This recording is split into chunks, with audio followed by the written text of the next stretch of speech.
Hello दोस्तों, आपका स्वागत है आपके अपने YouTube channel easy study hub में।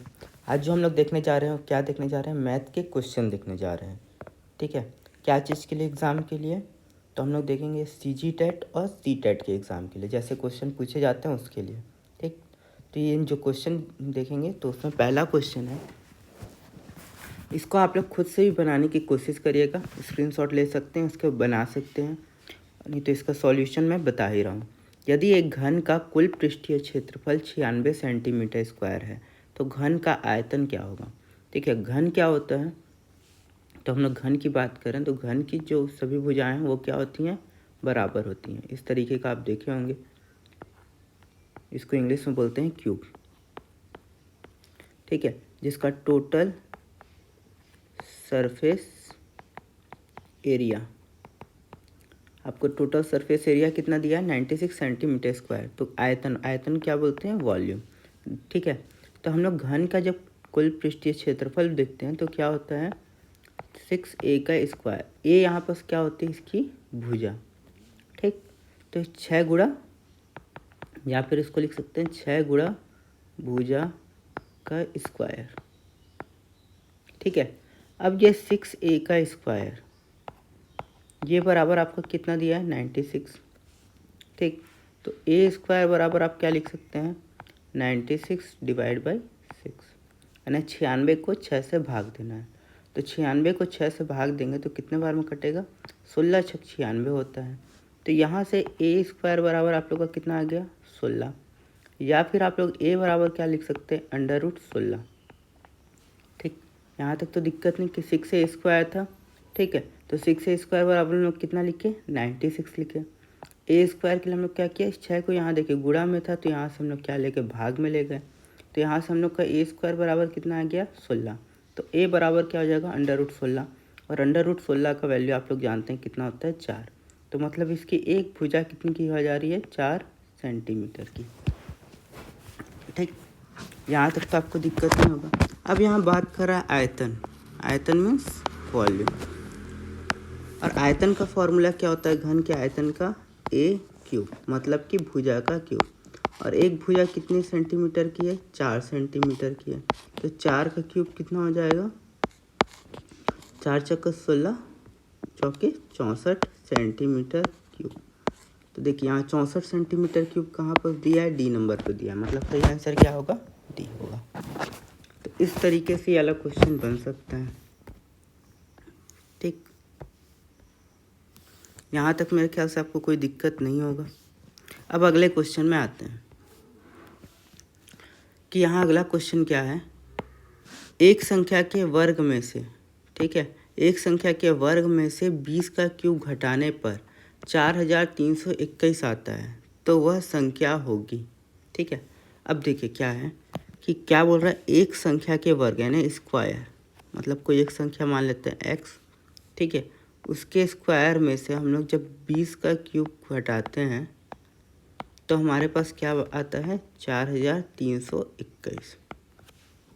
ठीक, तो अब यहाँ पूछ रहा है कि ये संख्या क्या है। तो हम लोग ये संख्या कैसे निकाल सकते हैं? तो एक्स स्क्वायर बराबर हम लोग क्या लिखेंगे? 4321। अब ये देखिए -20 का क्यूब था तो यहाँ क्या हो जाएगा? बस प्लस 20 का क्यूब। यहाँ तक तो दिक्कत नहीं होगा। अब देखिए तो यहाँ से एक्स स्क्वायर क्या हो गया आपका? 4321 प्लस 20 का क्यूब कितना होता है? 8000। कैसे होता है बता रहा हूँ। 2 का क्यूब हम लोग कितना लिखते हैं? 8। और 10 का क्यूब लिखते हैं कितना? 1000। अब यहाँ बोला है 20 का क्यूब, तो ये दोनों का गुणा कर दीजिए तो कितना हो जा रहा है? 8000।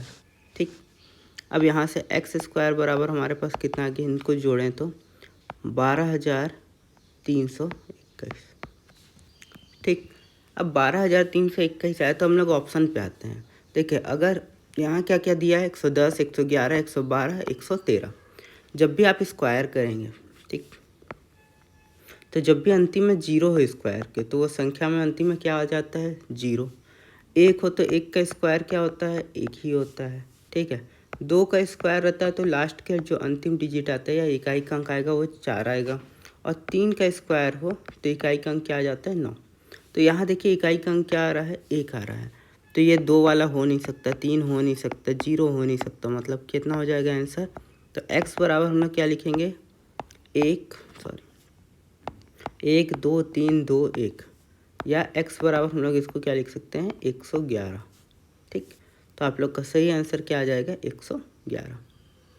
या फिर आप इसका स्क्वायर रूट निकाल के देखते तो भी आ जाता। ठीक, तो यहाँ तक हो गया। ये भी इजी क्वेश्चन था, बस आपको ये चीज़ पता होना था कि ये क्या बोल रहा है। अब आते हैं इसके अगले क्वेश्चन की ओर। दी गई आकृति में एक आकृति दिया गया है जिसमें बोल रहा है ए बी ई एफ और सी डी परस्पर समानांतर हैं। मतलब ए बी ई एफ और सी डी जो परस्पर समानांतर हैं। और यहाँ क्या दिया है कि डी सी बराबर कितना दिया है, 18 सेंटीमीटर दिया है। यहाँ आपको डी सी दिया हुआ है और यहाँ आपको जी कितना दे दिया है, 5 सेंटीमीटर। इसके साथ साथ क्या दिया है, डी सी दिया हुआ है, जी सी आपका कितना दिया है, 10 सेंटीमीटर। और आपको पूछा है ई एफ कितना होगा, तो ई एफ को हम लोग मान लेते हैं 1 सेंटीमीटर। अब देखिए यहाँ अगर आप देखेंगे तो त्रिभुज हम लोग बात करते हैं कौन कौन सा, जी ई एफ, और देखिए ये वाला त्रिभुज लिए जी ई एफ, और दूसरा कौन सा ले रहे हैं, त्रिभुज जी सी डी, जी सी डी। अगर देखें तो इनके भुजा का अनुपात मतलब जी ई, ठीक है, बट्टे में हम लोग कर देते हैं डी सी, जी सी। इनके भुजा का अनुपात हम लोग बराबर है क्योंकि ये लोग दोनों क्या बना रहे हैं, एक तरीके से समरूप त्रिभुज। यहाँ हम लोग किसका कॉन्सेप्ट लगा रहे हैं, समरूप त्रिभुज। ठीक है, तो यहाँ देखिए जी बराबर होगा किसके, डी सी के, जी सी के। वैसे ही यहाँ हम लोग को क्या निकालना है, ई एफ। ई एफ किसके मतलब ई एफ किसके अनुपात के बराबर होगा, डी सी के। ठीक है, तो जी कितना आ रहा है, देखिए जी दिया आपका 5, जी सी कितना दिया है 10।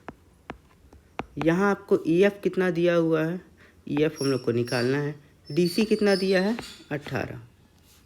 ठीक, अब यहाँ से आप लोग एक्स का वैल्यू कैसे निकालेंगे, तो देखिए यहाँ से हम लोग क्या करेंगे, 18 का गुणा इधर कर देंगे। तो यहाँ से हम लोग क्या लिखेंगे, x बराबर 5/10 गुणा 18। तो देखिए यहाँ से 5 एक कम 5, 5 गुना 10, यह 2 से कितने बार में कटेगा, 9 बार में। तो x बराबर आप लोग का क्या आ जाएगा, 9 सेंटीमीटर। तो यहाँ से आप इसको निकाल सकते हैं। ठीक, तो यहाँ आप लोग का कौन सा कॉन्सेप्ट लग रहा है, समरूप त्रिभुज। और समरूप त्रिभुज में क्या होता है कि भुजाओं का अनुपात क्या होता है, आपस में बराबर होता है। अब अगले क्वेश्चन में आते हैं कि 8 सेंटीमीटर गुणा 6 सेंटीमीटर गुणा 2 सेंटीमीटर विभाव या विमाव होना चाहिए था वाले एक बक्से में अधिकतम कितनी लंबाई की एक पेंसिल रखी जा सकती है। देखिए यहाँ क्या बोला है, 8 सेंटीमीटर, 6 सेंटीमीटर और 2 सेंटीमीटर। ये आपकी क्या दी हुई है, ये दिया आपका लंबाई, ये दिया आपका चौड़ाई, और ये दिया है आपका ऊंचाई। देखिए लंबाई, चौड़ाई और ऊंचाई अगर तीनों अलग हो तो ये कौन सा चित्र बना रहा है, ये अपने आप में घनाभ। ठीक, और कभी बोलता है कि अधिकतम लंबाई। ठीक है, तो अधिकतम लंबाई किसी भी हो, चाहे आयत में पूछे चाहे घनाभ में पूछे। ठीक, अगर आयत या घनाभ में अधिकतम लंबाई का कभी भी क्वेश्चन आता है, या फिर वर्ग में आए या घन में आए, ठीक, तो ये किस में होता है अधिकतम लंबाई, इसके विकर्ण में। ठीक, तो हम लोग क्या करते हैं, यहाँ से विकर्ण का फॉर्मूला लगाते हैं। विकर्ण निकालने का क्या फॉर्मूला होता है, कभी भी किसी भी चीज़ का होगा तो अंडर रूट करिएगा और जितनी भुजाएं, जैसे यहाँ कितनी भुजा दिया है, 3 भुजाएं दिया है। ठीक है, हम लोग क्या करेंगे, तीनों भुजाओं का वर्ग लिखेंगे, यानी 8 का स्क्वायर प्लस 6 का स्क्वायर प्लस 2 का स्क्वायर, और इसका क्या कर देंगे, अंडर रूट निकाल देंगे। ठीक, तो 8 का स्क्वायर आप लोग को पता होगा कितना होता है, 64, 6 का 36, 2 का 4, 64 प्लस 36 100 होता है, 100 प्लस 4 कितना होता है, 104। 104 को हम लोग तोड़ते कैसे, देखिए इसको यहाँ पास को मिटा देता हूँ। अगर हम लोग को बात कर रहा है 104 की, तो 104 को हम लोग तोड़ेंगे कैसे? देखिए 2 से काटेंगे तो 52 बार में, फिर 2 से काटेंगे तो 26 बार में, फिर 2 से काटेंगे तो 13 बार में, फिर 13 से काटेंगे तो 1 बार में। मतलब इसको तोड़ेंगे कैसे? 2 गुणा 2 गुणा 2 गुणा 13। तो ये देखिए ये जो 2 है, दोनों जो दो बार 2 आया है, इसलिए इसमें से 1 बार 2 क्या होगा? बाहर निकल जाएगा। अंदर में क्या बचेगा? 2 गुणा 13। या फिर हम लोग इसको क्या लिख सकते हैं? 2 अंडर रूट 13 दूना 26 सेंटीमीटर। तो यहाँ हम लोग ऑप्शन कौन सा वाला देख रहे हैं? सी वाला देख रहे हैं। तो इस तरीके से आप निकाल सकते हैं। कभी भी अधिकतम लंबाई पूछ दिया, अधिकतम लंबाई इसको क्या चीज़ को बताता है? इसके विकर्ण को। इस चीज़ का आप लोग को ध्यान रखना है। कभी भी किसी का भी क्वेश्चन आए, घन, घनाभ आए, वर्ग आए या फिर आयत आए, हमेशा अधिकतम लंबाई किसकी होती है? उसके विकर्ण की। अब अगला क्वेश्चन में आते हैं कि इसका मान क्या होगा। ठीक, डायरेक्टली पूछ दिया है कि इसका मान क्या होगा। इजी क्वेश्चन है, पर यहाँ पर पॉइंट लगा इसलिए ये टफ हो जाता है। तो हम लोग क्या करते हैं? सबसे पहले पॉइंट को तोड़ते हैं। जैसे 0.005 है, तो इसको हम लोग क्या लिख सकते हैं? देखिए अंतिम डिजिट क्या है? 5 है। ठीक है, और 5 से पहले कितने दशमलव के बाद कितने अंक हैं? 1 2 3। तो कितने अंक हो गए? 5/1000। वैसे 0.13 है, तो हम लोग कितना लिखेंगे? 13। बट्टे में कितना लिखेंगे? पॉइंट के बाद कितने अंक है? 1 2। तो कितने जीरो लगा देंगे? 1 2। वैसे 0.65 को हम लोग क्या लिखेंगे? 65। देखिए 65 लिखा, और पॉइंट के बाद कितने अंक है? 2। तो ये लिखा गया। अब इसी को हम लोग क्या करते हैं? इसमें पुट करते हैं। ठीक, अब इस इक्वेशन में पुट करेंगे तो कैसे आ जाएगा? ये क्या हो जाएगा? 5/1000। ठीक है, गुणा ऊपर में 13 था, 13/100। फिर गुणा यहाँ क्या हो जाएगा? 65/100। देखिए बट्टा था तो 65 नीचे था, तो 65 यहाँ लिखाया, और 100 यहाँ से ऊपर चले गए। तो यहाँ ऊपर दिख रहा है, ये 100 से ये 100 कट गया। 5 से कितने बार में कटेगा? 13 बार में। 13 से 13 कट गया, तो हमारे पास ऊपर में कितना आया? 1, और नीचे में कितना आया? बट्टा में 1000। ठीक, इतना आया।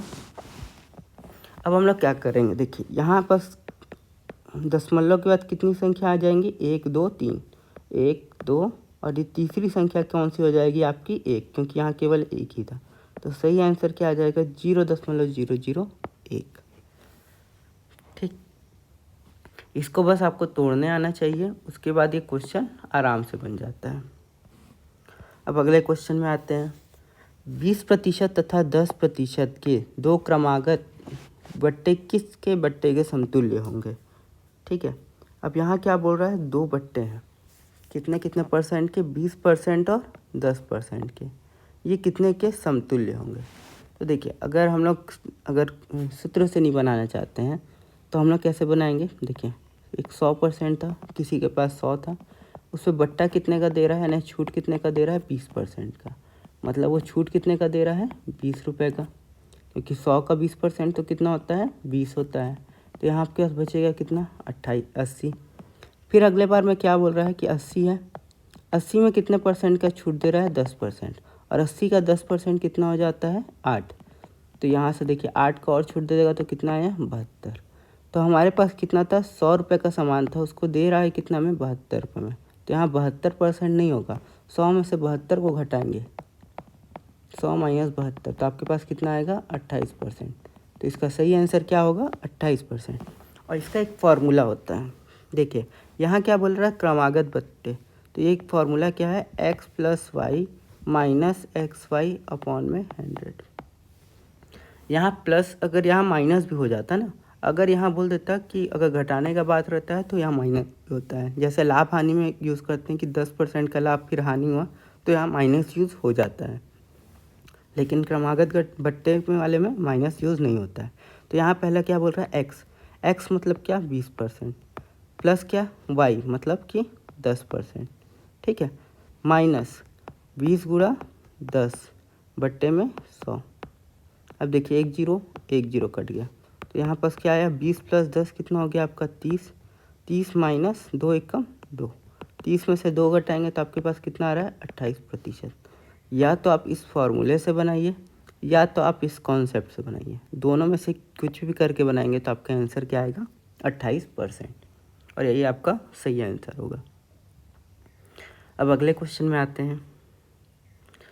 एक वाहन चालक 150 किलोमीटर की दूरी 50 किलोमीटर प्रति घंटा की चाल से तय करता है और वापस 30 किलोमीटर प्रति घंटा की चाल से समान दूरी को तय करता है। पूरे प्रवास में उसकी औसत चाल किलोमीटर प्रति घंटा में क्या थी? ठीक, अब देखिए पहले क्या बोल रहा है कि 150 किलोमीटर की दूरी है, यही डिस्टेंस आपको दिया है, और वो पहले बार में कितना का स्पीड जा रहा है, स्पीड 1, तो स्पीड 1 कितना है 50 किलोमीटर प्रति घंटा। तो यहाँ से उसको टाइम कितना लगेगा, तो टाइम क्या होता है, टाइम बराबर क्या होता है डिस्टेंस मतलब दूरी बटा चाल। तो दूरी उसके कितना है 150, चाल कितना है 50, तो काटेंगे तो कितने बार में कटेगा 3 बार में, तो कितना घंटा हो जाएगा 3 घंटा। ठीक है, अभी तक हम लोग क्या किए हैं कि बस फॉर्मूला क्या लगाए हैं, समय बराबर दूरी बट्टा में चाल। ठीक है, वो और जो दूरी आपका दिया हुआ है वो 150 किलोमीटर दिया हुआ है, 150 किलोमीटर की दूरी है, और चाल कितना दिया है 50 किलोमीटर। अब सेकेंड में आते हैं। अब यहाँ देखिए दूसरे में क्या बोल रहा है कि वापस 30 किलोमीटर प्रति घंटा की चाल से, मतलब S2 आपका कितना हो गया 30 किलोमीटर प्रति घंटा, और कितनी दूरी तय कर रहा है, वही समान दूरी, मतलब डिस्टेंस तो बराबर है कितना, मतलब 150 किलोमीटर। तो यहाँ बोल रहा है फिर यहाँ से हम लोग अगर समय निकालें T2, तो T2 क्या हो जाएगा डिस्टेंस मतलब 150 बट्टा में S2 मतलब स्पीड, यहाँ से 0 0 कटा 3 5 15, तो ये कितना आ जाएगा 5 घंटा। ठीक है, अब देखिए अगर वो उसका क्या निकालना है औसत चाल, एवरेज स्पीड, औसत चाल बराबर क्या आ जाएगा टोटल डिस्टेंस यानी कुल दूरी, जितनी वो दूरी चला है बट्टा टोटल टाइम मतलब कुल समय, इसलिए यहाँ पर हम लोग बार बार समय निकाले 2 बार। ठीक, अब यहाँ से देखिए टोटल डिस्टेंस कितना हो गया, पहले वो चला 150, फिर वो चल रहा है कितना 150, और टोटल टाइम कितना हो गया 5 + 3। अब देखिए 150 + 150 कितना होता है 300, भागित में 8। अब देखिए यहाँ बट्टा में तो दिया नहीं है, मतलब इसको हम लोग को पूरा भाग देना होगा, तो 300 को देते हैं। देखिए 30 है यहाँ, 8 3 कितना होता है 24, फिर यहाँ 6 बचा और यहाँ 0 बचा, तो 8 7 56, यहाँ क्या बचा 4 बचा, तो यहाँ दशमलव लग गया, यहाँ 0 हो गया, ये आ गया 5, 8 बचे 40, तो ये कितने बार में काट रहा है 37.5, तो इसकी औसत चाल क्या हो जाएगी 37.5 किलोमीटर प्रति घंटा। तो यहाँ पर से आप लोग को क्या करना पड़ा, देखिए अभी तक हम लोग क्या क्या किए उसको देखते हैं। पहले हम लोग क्या निकाले, टाइम निकाले, तो टाइम निकालने का फॉर्मूला क्या लगा है डिस्टेंस अपॉन स्पीड, ये दोनों केस के लिए निकाले। और एवरेज स्पीड का फॉर्मूला क्या होता है total distance by total time, और डिस्टेंस क्या हो गया आपका 150 + 150, मतलब कुल दूरी कितनी हो गई 300 किलोमीटर। ठीक है, और चाल कितना हो गया देखिए समय कितना हो गया 3 घंटे और 5 घंटे, मतलब कि 8 घंटे। इसी को हम लोग बस भाग दिए, बस इतना ही करना था आपको, और ऐसा क्वेश्चन व्यापम में आया हुआ है। अब अगला क्वेश्चन देखते हैं। किसी चतुर्भुज के कोण 2 थीटा 3 थीटा 4 थीटा और 9 थीटा है, तो इसके सबसे बड़े और सबसे छोटे अंतःकोणों का अंतर क्या होगा। तो देखिए एक चतुर्भुज की बात कर रहा है, ठीक है, तो हम लोग एक चतुर्भुज बना लेते हैं, आयत ही बन गया है। ठीक, अब अगर बात कर रहा है तो एक एक एंगल दे देते हैं, ये हो गया 2 थीटा, ये हो गया 3 थीटा, ये हो गया 4 थीटा, और ये हो गया आपका 9 थीटा। अगर आपको ये पता है कि चतुर्भुज है उसमें यहाँ कोण है ये सब, तो चतुर्भुज के चारों कोणों का योग यानी 2 थीटा + 3 थीटा + 4 थीटा + 9 थीटा, ये कितने के बराबर हो जाएगा आपका 360 डिग्री के बराबर। जब ये 360 के बराबर होगा तो हम लोग यहाँ से थीटा निकाल सकते हैं। तो कैसे निकालेंगे, 2 + 3 कितना हो गया 5, 5 + 4 हो गया 9, 9 + 9 कितना हो गया 18 थीटा बराबर 360 डिग्री। या फिर 1 थीटा बराबर कितना हो जाएगा 360 डिग्री बट्टा में 18। अब इसको काटेंगे तो कितने बार में कटेगा आपका 20 बार में। तो थीटा बराबर आपके पास क्या आ गया 20 डिग्री। ये आपका आ गया पहला चीज़ क्योंकि इसमें पूछा था। इसके बाद बोल रहा है इसके सबसे बड़े और सबसे छोटे अंतःकोणों का अंतर। तो सबसे बड़ा कोण कितना था 9 थीटा और सबसे छोटा क्या है 2 थीटा। तो दोनों का अंतर इन्हें माइनस करेंगे तो हमारे पास क्या आएगा 7 थीटा। ठीक, 9 थीटा में से 2 थीटा को माइनस करेंगे तो आएगा क्या 7 थीटा। ठीक, यहाँ वैल्यू क्यों नहीं रख रहा हूँ अब देखते हैं, क्योंकि यहाँ वैल्यू का आपको क्या करते हैं, यहाँ 20 को फिर रखते हैं, यहाँ भी रखते, तो आपको 2 बार गुणा करना पड़ता फिर घटाना पड़ता। यहाँ आपको एक ही बार गुणा करना पड़ेगा। यहाँ कैसे आ गया 7 और थीटा का वैल्यू कितना है 20 डिग्री। 7 गुणा 20 कितना होता है 140 डिग्री। तो सही आंसर क्या हो जाएगा 140 डिग्री। तो इस तरीके से आप ये क्वेश्चन कर सकते हैं। वैसे चतुर्भुज से क्वेश्चन आया है, इसके साथ साथ एक समांतर चतुर्भुज का भी क्वेश्चन आया था। उसमें क्या किया था कि जैसे यहाँ पास इसको मिटा देता हूँ तो बताते बनेगा। देखिए समांतर चतुर्भुज का एक प्रॉपर्टी होता है,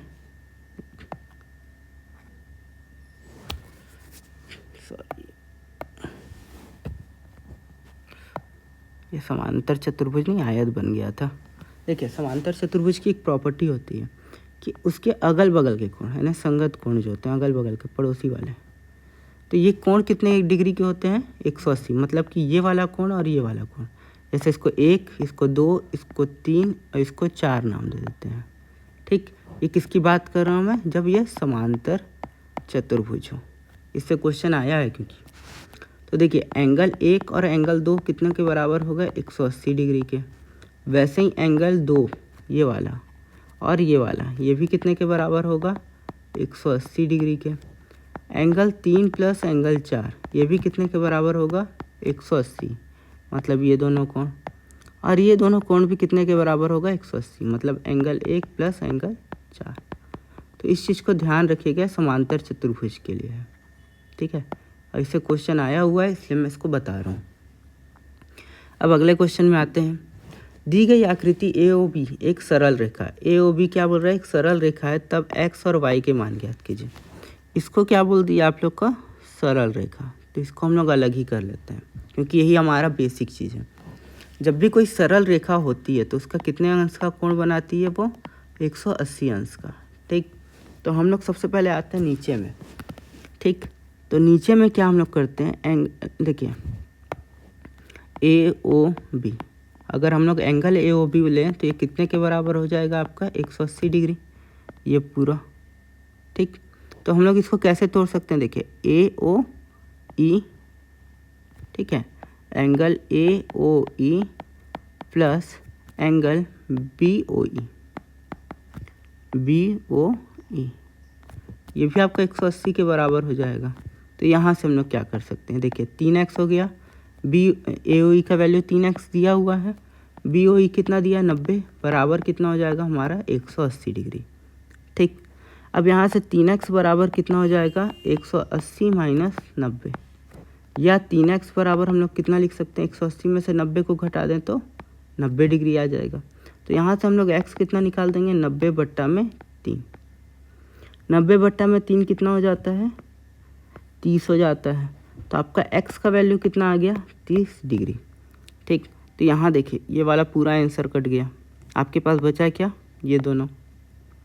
अब सेकेंड में आते हैं, फिर से AOB ले लेते हैं 180 डिग्री है। ठीक, AOB फिर से 180 है। तो अब इस बार हम लोग क्या क्या प्लस करते हैं वो देखते हैं। पहले क्या प्लस करेंगे AOC, फिर करेंगे COD और फिर क्या करेंगे DOB। मतलब angle AOC plus angle COD plus angle DO, angle से ज़्यादा सी दिखने लगा है, एंगल DOB ये भी कितने के बराबर होगा 180 डिग्री के। एंगल AOC बराबर हम लोग क्या लिख सकते हैं x प्लस 60 प्लस y बराबर 180 डिग्री।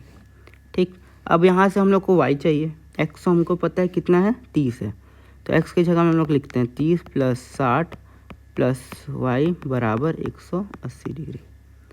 यहाँ तक दिक्कत नहीं होगा। अब क्या करते हैं, देखिए 30 + 60 कितना होता है 90। 90 प्लस वाई बराबर कितना हो जा रहा है आपका 180 डिग्री। या फिर वाई बराबर हम लोग क्या कर सकते हैं, ये 90 प्लस में है तो इधर जाएगा तो क्या होगा माइनस में, तो 180 डिग्री माइनस 90 डिग्री, तो आपका कितना आ जाएगा 90 डिग्री। तो वाई बराबर आपका कितना आ जा रहा है 90 डिग्री। तो आपका सही आंसर कौन सा हो जाएगा, ये भी आपका कट जाएगा। सही आंसर कौन सा हो जाएगा, डी। तो ऐसे आप निकाल सकते हैं। बस आपको क्या पता होना चाहिए कि ए ओ बी अगर सरल रेखा बोला है तो सरल रेखा का मान कितना होता है 180 डिग्री। उसके बाद आप लोग ये दोनों कोण को जोड़िए और ये तीनों को जोड़िए। पहले मैं ये वाले को क्यों नहीं लिया, देखिए दोनों चीज़ ले सकते थे, इसको भी पहले ले सकते थे या तो इसको लेते हैं। तो इस वाले को लेता तो हमारे पास दो अननोन राशि थी, मतलब अज्ञात राशि दो थी, एक्स और वाई, और इसमें कितनी केवल राशि थी एक्स। तो हम लोग को एक्स निकालना ईजी था, इसलिए हम लोग क्या किए, पहले नीचे वाले से बनाए, क्योंकि एक ही अननोन था और यहाँ दो दो अननोन थे, इसलिए हम लोग बाद में इसको लिए कि कम से कम एक का वैल्यू हमको पता चल जाए। अब अगला क्वेश्चन में आते हैं। देखिए यहाँ बहुत ही ट्रिकी क्वेश्चन है और बहुत आसान क्वेश्चन है। 20 अंकों का औसत शून्य है, उनमें से अधिक कितने अंक धनात्मक होंगे। यहाँ क्या बोल रहा है, अधिक से अधिक कितने अंक धनात्मक होंगे। ठीक है, तो आप लोग बोलेंगे 1, 0, 20 या 19। तो यहाँ बोला है औसत 0 है। ठीक है, तो इसका जो सही आंसर है वो होगा क्या 19। कैसे होगा ये बताता हूँ। अब आपको बोल दे कितने अंक धनात्मक होंगे। देखिए हम लोग ले लेते हैं संख्या, कुछ भी बोला है, रिपीटेड भी हो सकते हैं, 1, 2 या फिर लिख लेता हूँ 4, 5, इसी को लिख लेते हैं ना। हमारे पास कितने होंगे, 1, 2, 3, 4, 5, 6, 7, 8, 9, 10, 13 अंक, 14 अंक, 15 अंक, 16 अंक, 17 अंक, 18 अंक, 19 अंक। ठीक है, हमारे पास अभी तक कितने हो गए 19 धनात्मक अंक, और हम लोग को औसत कितना चाहिए 0 चाहिए। तो हम लोग क्या करते हैं, इनका अगर योग करेंगे तो कितना है, देखिए 3, 3, 6, 4, 10, 5, 15, 4, 19, 22, 23, 24, 25, 25, 4, 29, 29 और 5, 29, 6, 35, 35, 4, 39, 5, 44, 4, 48, 48 और 7, 55, 55 और 8, 63, 63 और 9, 72। हम लोग जो 20वीं संख्या ले रहे हैं वो क्या ले रहे हैं -72। ठीक है, तो आपको योग करेंगे तो सभी संख्याओं का योग कितना आ गया, 19 संख्याओं का 72 माइनस कितना किया 72, तो 20 संख्याओं का योग कितना आ गया 0। और भाग्यत में आपको औसत निकालना है तो 20 से आपको भाग देंगे तो भी आपका औसत कितना आएगा 0। तो जितनी धनात्मक संख्या, अधिक से अधिक धनात्मक संख्या की बात करें तो इसमें कितनी हो सकती है 19 हो सकती है, क्योंकि एक ही ऋणात्मक उन धनात्मक संख्याओं के मान को 0 कर सकता है। ठीक, तो आज के लिए बस इतना ही। आशा करता हूँ आपको वीडियो पसंद आएगा। अगर पसंद आया तो प्लीज़ इस चैनल को लाइक शेयर और सब्सक्राइब जरूर करिएगा। Thank you.